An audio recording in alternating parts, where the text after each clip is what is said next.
Robert Lewis, who was prepared to risk his entire company to secure an investment from Peter Jones. You've got to believe somebody when they turn around and say, yes, you know what, I've got that order, I know I have, I know you don't believe me, but I tell you what, if I haven't got it, you can have my business. But first, Robert Lewis came to the Den, offering 10% of his advertising business in return for a £100,000 investment. He left the Den with the money he was seeking, but at a much higher price than he had planned. I would like to accept Peter's offer. Congratulations. Thank you. Well, having just come out of the Den, I'm pretty relieved. It was everything I expected it would be and more. But obviously I'm delighted to have achieved the deal, and that the product hopefully now is in safe hands, and I'll create a good working relationship with Peter and his team to drive it forward. It's a little bit difficult to get your head around, because when you reveal your product, you want big smiles, you don't want people to look disinterested, and you've got to see through it.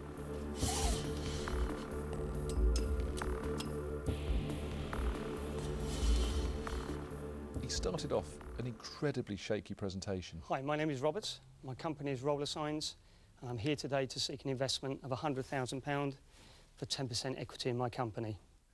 But as it started to unfold, I started to get and see the opportunity. I was slightly perturbed at Peter looking fairly disinterested in boards to start with, and then I thought, no, that's got to be tactics. I hope you like the product. I hope I've explained it clearly enough.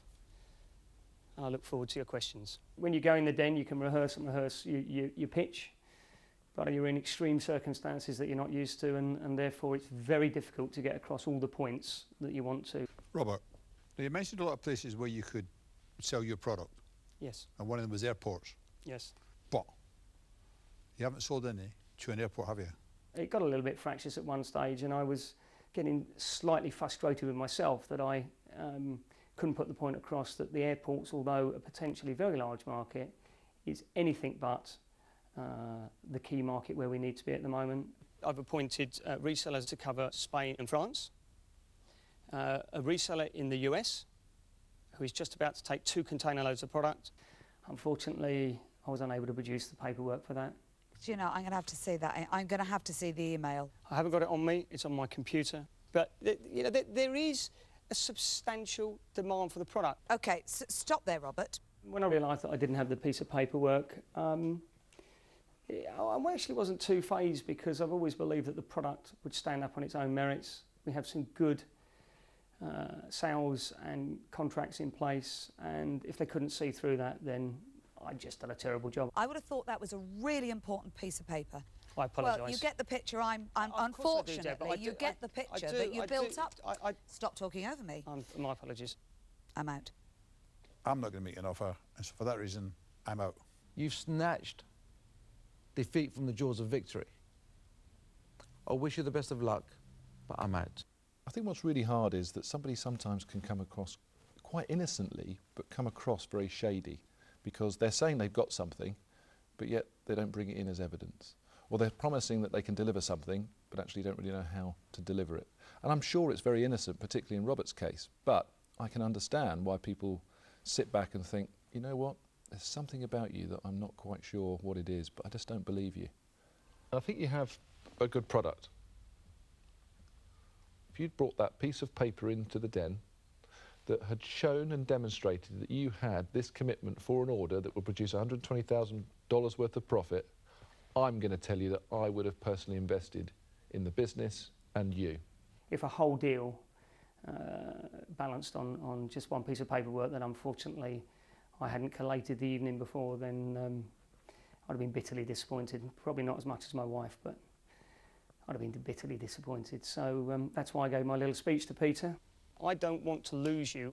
I know that with your expertise and the whole company environment that can be... I get that, but you would stake everything on the back of the fact that you've got that order? 100%. 100%. So it's interesting you picked that number. When I put the offer to say, look, I'll give you a chance here, if you really have got that order, are you willing to lose your company? I'm going to make you an offer for 100% of your business, for £100,000. on the back of this order being proved, and when this order is proved, I'll drop my stake to 49%. You've got to believe somebody when they turn around and say, yes, you know what, I've got that order, I know I have, I know you don't believe me, but I tell you what, if I haven't got it, you can have my business. I think that shows and demonstrates the commitment that actually I'm sure we're going to find that there is an order. I was open-minded because I knew nothing about Hillary apart from the research I'd been able to do online. I'll make you an offer. 100,000. And I will scale it down to 45% on the same basis that Peter's did. But Peter, for some reason, yeah, I felt that he would be where I wanted to be. It's a fantastic product, and I think it's really got legs. And I think that if we get it in the right places, airports first, but actually even cafes, all around London, where you're sitting outside in the summer, I think the market is huge. I would like to accept Peter's offer. Congratulations. Thank you. Well done. Thank you very much. The reason I agreed to that is I think I'm at a point where 51% of something is a lot better than 100% of nothing. And the product should sell extremely well, and so I'm quite happy with the deal.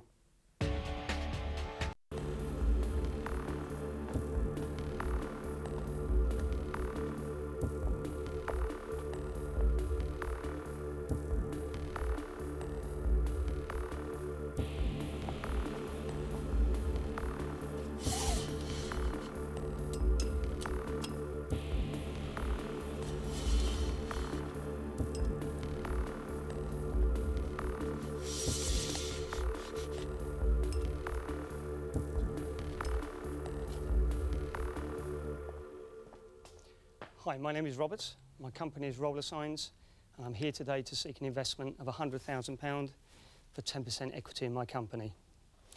I've brought along today the Rollersigns banner cassette and our retractable belt barrier.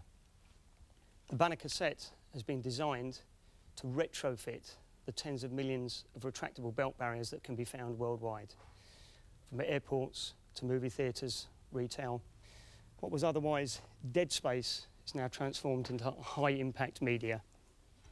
To date, we've sold in excess of 1,000 units through our resellers and direct. I hope you like the product. I hope I've explained it clearly enough. And I look forward to your questions. A pithy pitch from father of four Robert Lewis. Having created a new space for advertisers, he needs a £100,000 investment and is prepared to give away a 10% equity stake. What will retail expert Theo Pafitis make of his innovation? Robert, I want to have a look at this because it does look cumbersome. It's meant to control crowds. Correct. Okay, Queue so line. first thing we've got to look at is what happens when someone leans on it. Not bad. It's got some movement. So if we can take it up, how does that go up then? Like a normal blind. A normal blind, yeah. And can I do that? It's off. And it's designed to very neatly on the side of the barrier, which is a big benefit for cafe owners, etc., because it's neat, tidy and clean. Okay, well, this is great. So you've got a product. Yes. What do you sell them for? The retail is 189. And that's including the printed banner? That's including the printed banner. Very important element of the business plan is that the customer has to come back to Rollersigns for either a complete banner or the joining strips. And how much will you make out of each banner that you do? If we sell a banner for £60, at the moment we're paying £22.50 for a banner. A good start from the experienced businessman. Multiple revenue streams always go down well in the Den. Now, Hilary DeVay wants to focus on the financials. Hi, Robert. My name's Hilary. Hi, Hilary. I've got to say, I like it. Anywhere you can utilise space for advertising is good. Talk to me about numbers. How have you traded? We've turned over about £82,000 to date. 40,000, but that's been put back into the business. So your main outlet for this product is cinemas, airports? We supply many different areas. Our customers include Ben & Jerry's, the National Trust. We also supply to a large pub and bar chain. Have you approached the major retailers where We're in the process of the UK's largest major drugstore we're in discussion with at the moment. So we're getting great demand for the product now.